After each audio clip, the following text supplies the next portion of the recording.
संसद में असहिष्णुता पर चल रही बहस में आज राजनाथ सिंह जवाब देंगे। उधर आउटलुक मैगजीन ने अपनी उस खबर पर माफी मांग ली है।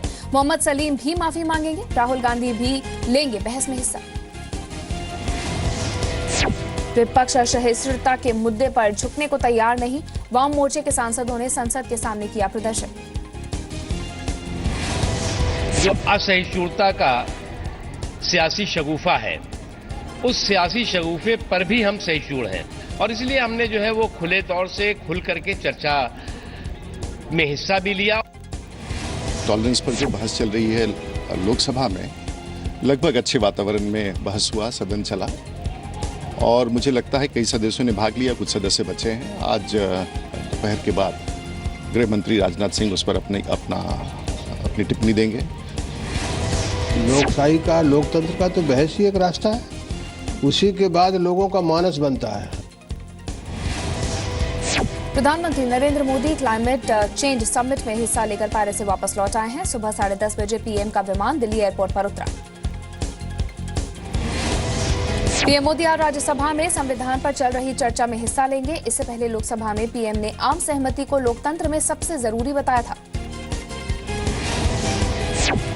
पेरिस में प्रधानमंत्री मोदी और पाकिस्तानी पीएम नवाज शरीफ की मुलाकात को भारत ने शिष्टाचार मुलाकात कहा, लेकिन पाकिस्तान ने इसे अच्छी मुलाकात बताया।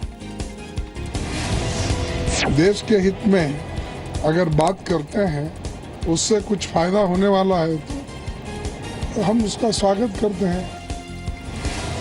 प्रधानमंत्री श्री नरेंद्र मोदी स्वयं कहते थे कि गोलियों की दंदनाहट और बातचीत साथ साथ नहीं चल सकती। हैंडशेक किया है, हस्तांदोलन किया है, तो ये हमारे प्रधानमंत्री की सहिष्णुता है। पेरिस क्लाइमेट समिट में अमेरिकी राष्ट्रपति बराक ओबामा से मिलने के बाद पीएम मोदी ने कहा कि जलवायु परिवर्तन पर भारत अपनी जिम्मेदारी पूरी करेगा। भारत इस तेजी से प्रकृति के अनुरूप विकास और एनवायरनमेंट को साथ लेकर के चलने की दिशा में काम कर रहा है, उसमें पूरा सहयोग मिलेगा। आईएसआईएस समर्थकों का दावा है कि रूस ने सीरिया के शहर रक्का पर किया है व्हाइट फास्फोरस का हमला। रक्षा जानकारों का दावा, आईएसआईएस ने जारी किया प्रोपेगेंडा वीडियो, रूस की ओर से नहीं आई सफाई। गुजरात के कच्छ में बीएसएफ ने पकड़ी पाकिस्तानी बोट पर सवार लोगों के गुजरात में घुसने की आशंका। तटीय इलाकों पर अलर्ट, सर्च ऑपरेशन जारी। आरबीआई ने किया मौद्रिक नीति का ऐलान। ईएमआई में कोई राहत नहीं, रेपो रेट और सीआरआर में बदलाव नहीं। रेपो रेट बना रहेगा 6.75%। पूर्व दूरसंचार मंत्री दयानिधि मारन से आज दूसरे दिन भी पूछताछ जारी। कल 6 घंटे की गई थी पूछताछ। मारन से 5 दिसंबर तक रोजाना पूछताछ होगी।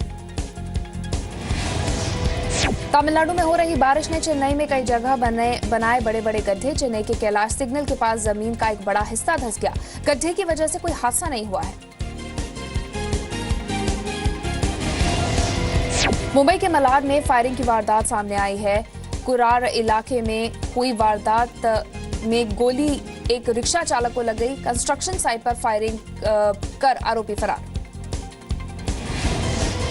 मुंबई फायर डिपार्टमेंट को जल्द ही हाईटेक बनाने की तैयारी हो रही है। विभाग के फायर फाइटर्स को ब्लूटूथ से जोड़ा जाएगा। इससे सभी फायर फाइटर्स किसी भी समय एक दूसरे से बात कर सकेंगे।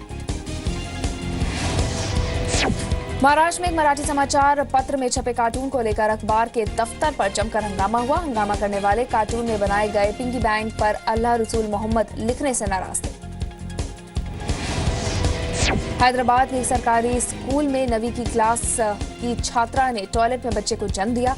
लड़की की उम्र 14-15 साल की है। शिक्षा विभाग ने दिए जांच के आदेश।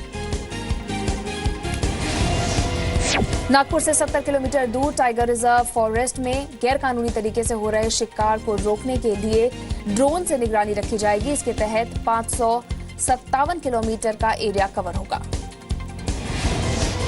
4 दशक बाद झारखंड में शहीद एल्बर्ट एक्का की समाधि की मिट्टी झारखंड की धरती पहुंची। एल्बर्ट एक्का 1971 के भारत पाक युद्ध में शहीद हुए थे। समाधि की मिट्टी त्रिपुरा से लाई गई है। नेशनल ड्रीम ट्रिब्यूनल ने केंद्र सरकार और फोल्क्सवैगन इंडिया को नोटिस जारी किया है। फोल्क्सवैगन ग्रुप की कई गाड़ियों के एमिशन लेवल में गड़बड़ी पाई गई है।